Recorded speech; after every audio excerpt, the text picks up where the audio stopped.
Welcome to the Depth Dive. We're jumping straight into something really fundamental today. How our past, especially those difficult or even traumatic experiences, shapes who we are and how our brains actually work. Hmm. The sources you shared really take us right to the heart of this connection, revealing maybe why we react and feel the way we do. Yeah, and it boils down to that core question, doesn't it? What happened to you? Not what's wrong with you, Hmm. but what happened. Exactly. And for you, our listener, the learner who wants to get these complex ideas quickly, see the connections, have those aha moments without feeling overwhelmed.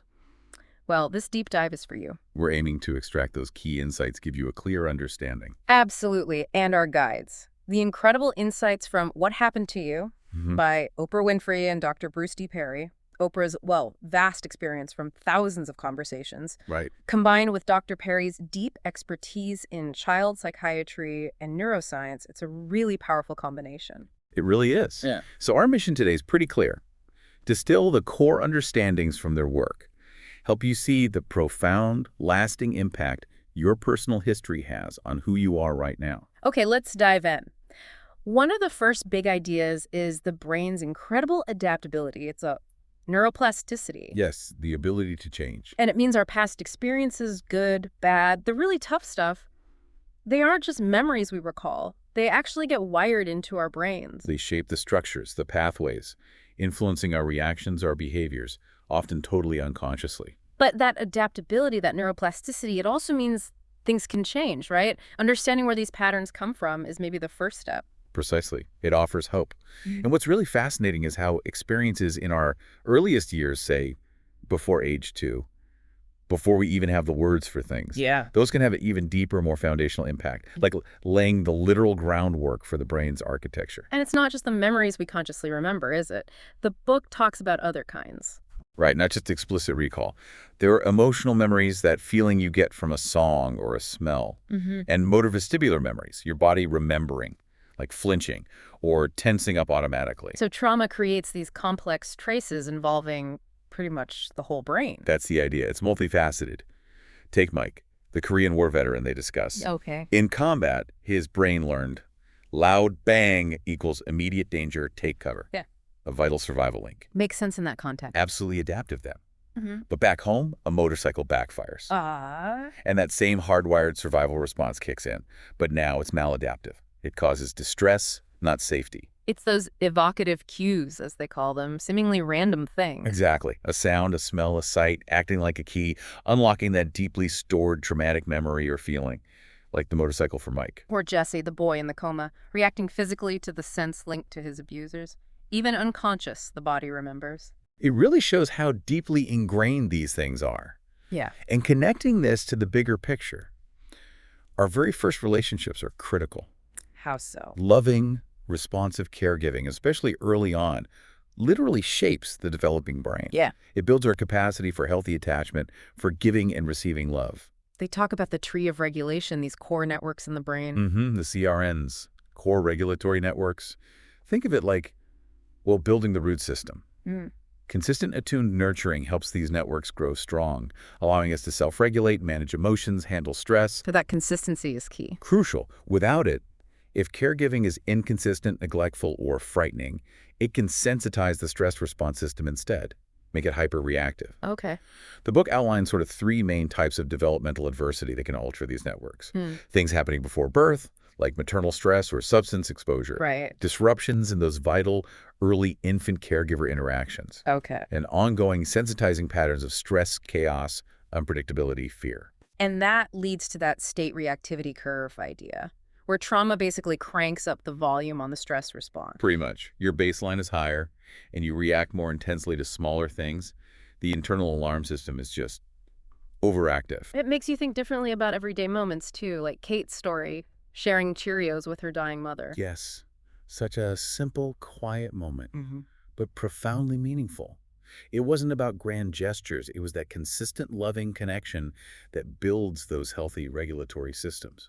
Feeling seen, feeling safe. So if a child grows up in a constantly threatening or chaotic environment, they're living in that dysregulated state almost all the time. And over time, they develop what Dr. Perry and Oprah call a personal catalog, or a code book. A code book. Yeah, like a lens. They start interpreting the entire world through the filter of those early threat experiences. Everything is potentially dangerous. Wow, and that explains things like Sam and the teacher with the Old Spice. Exactly, a perfect example. Mhm. The smell, Old Spice, was probably linked to some negative past experience for Sam. It became an evocative cue. So the teacher himself wasn't the threat. No, but the smell triggered Sam's old trauma response, anger, discomfort directed at the teacher.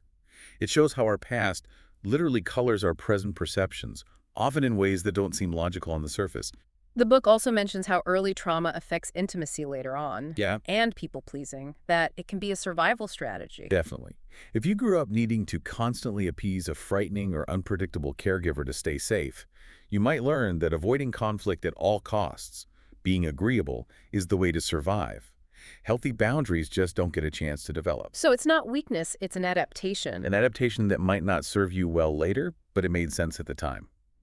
And even things like divorce, Yeah. which adults might understand, for a child, it can feel like a profound loss, a shattering of their world. Affecting their self-worth. Yes, they often internalize it, feel somehow responsible, or that their foundation is unstable. And then there's dissociation. Right, checking out mentally. It's a crucial adaptive response, especially for young kids facing inescapable threats. If you can't physically escape, you escape mentally. It's protective in the moment. And that can be linked to people-pleasing too, like becoming invisible. It can be, yeah. Anything to reduce the perceived threat, which leads us to understanding behaviors that often get, well, mislabeled. Like ADHD. Right. A child from a chaotic home might be constantly scanning for danger, hypervigilant. That looks like distractibility, like ADHD. Okay. Or resistance to authority, labeled oppositional defiant disorder, might actually be a reasonable response to adults who haven't been safe or predictable. Fight or flight responses, just trying to survive. Exactly. Survival mechanisms in action. It really forces a rethink of those labels. Cynthia's phrase, viewing the world through a prism of pain, that really stuck with me. It's powerful, isn't it? It perfectly frames that shift from what's wrong with you to what happened to you. It acknowledges the story behind the struggle. It's a much more compassionate and, frankly, more accurate way to understand. And it applies to addiction, too. Often, it's not just about seeking pleasure. But escaping pain. Escaping the profound distress of being constantly dysregulated. It's an attempt, often tragically flawed, but an attempt to self-medicate, to find some internal relief. That makes sense. They also bring up the ACE study, the Adverse Childhood Experiences study, Yes, the original ACE study, landmark research. showing that strong link between the number of adverse childhood experiences, things like abuse, neglect, household dysfunction, and a whole range of adult health problems, both physical and mental. A clear dose-response relationship. More ACEs, higher risk. But what's even more striking, perhaps, is the newer research they highlight. Which is? That our history of relational health, positive connections to family, community, culture, is actually a stronger predictor of mental health outcomes than the history of adversity alone. Wow. So connection is protective. Incredibly so. It acts as a powerful buffer, which really underscores the importance of nurturing relationships. That's huge. And they also stress that the timing of adversity matters immensely. Yes, experiences in the first 2 months of life, a critical period for brain organization, seem to have a disproportionately large impact on long-term development. So, okay, we understand the impact. What about healing? What helps? Well, one simple but profound thing is just feeling seen. Feeling truly heard and validated by another person. How does that help? It's regulating. It sends a powerful signal to our nervous system. You're safe, you're understood, you're not alone. Think about a time you really felt heard. It's calming, isn't it? Yeah, it really is. The story of the little boy who lost his mother. And how consistent, positive interactions over time, not necessarily formal therapy, but those everyday moments of connection and care, helped him heal from PTSD. It shows the power of relational moments. And speaking of PTSD, they break down the symptoms into clusters, right? Yes, typically 4 clusters. First, intrusive symptoms, unwanted memories, flashbacks, nightmares. Second, avoidance, actively trying to avoid thoughts, feelings, places, or people connected to the trauma, like Mr. Roseman avoiding the 4th of July because of the fireworks. Makes sense. Third, negative changes in mood and thinking. Persistent negative beliefs about oneself or the world, feeling detached, loss of interest. Right. And fourth, alterations in arousal and reactivity, being hypervigilant, easily startled, having angry outbursts, difficulty sleeping, like Tyra's intense physical reaction to the ambulance siren. And Beast's reaction to gunfire was different again, wasn't it? More dissociative. Exactly. She would shut down, disconnect mentally and emotionally. Yeah. A contrast to Mike's hyperarousal, showing the different ways the nervous system can respond to overwhelming threat. This all connects to state-dependent functioning, doesn't it? Absolutely. The core idea is your brain functions differently depending on your internal state. Calm, alert, alarmed, terrified. So when you're highly stressed or dysregulated, Your access to the prefrontal cortex, the thinking, rational, planning part of the brain, becomes limited. You're operating more from the lower, more reactive parts of the brain. which is why trying to reason with someone who's completely overwhelmed often doesn't work. Precisely. Regulation has to come first. You need to feel relatively calm and safe to access that higher level thinking, to connect, to communicate effectively. The example of working with Joseph illustrated that sequence perfectly. Yes, regulate, relate, then reason. First, help the person feel safe and calm, regulate. Then build a connection, establish trust, relate. Only then can you effectively engage the thinking brain, reason. It's often a slow, patient process. The book also tackles the huge topic of generational trauma. How trauma's impact isn't limited to one person or one generation. It can ripple outwards historically. The example of the African American community and the enduring legacy of slavery. The physiological and psychological impact passed down. And epigenetics plays a role here. It seems so. Epigenetics is the study of how environmental factors can actually change how our genes are expressed without changing the DNA sequence itself. So trauma could potentially alter gene expression related to stress or fear. And those alterations could potentially be passed on, making subsequent generations more vulnerable or reactive. It's not inheriting memories, but maybe inheriting altered stress response systems. Which makes it even more frustrating when trauma-related physical symptoms get dismissed as psychosomatic. Exactly, as if it's all in your head. But the neurobiology shows clear physiological changes. The mind and body are inextricably linked. Trauma affects the whole system. Implicit bias is another critical piece they discuss. How our brains make these unconscious links. Yes, based on our early experiences and the patterns we observe, these aren't necessarily conscious beliefs, but automatic associations. Like the example of the young black child's first encounter with a white person, possibly shaping future reactions. Or, conversely, a white police officer's own implicit biases formed through their experiences and societal messages, potentially influencing how they perceive and interact with a black teenager. These unconscious biases can have very real, sometimes tragic, consequences. And it's crucial to distinguish that from overt racism, right? Absolutely. Implicit bias is unconscious association. Overt racism involves conscious prejudice, discrimination, and systemic power imbalances.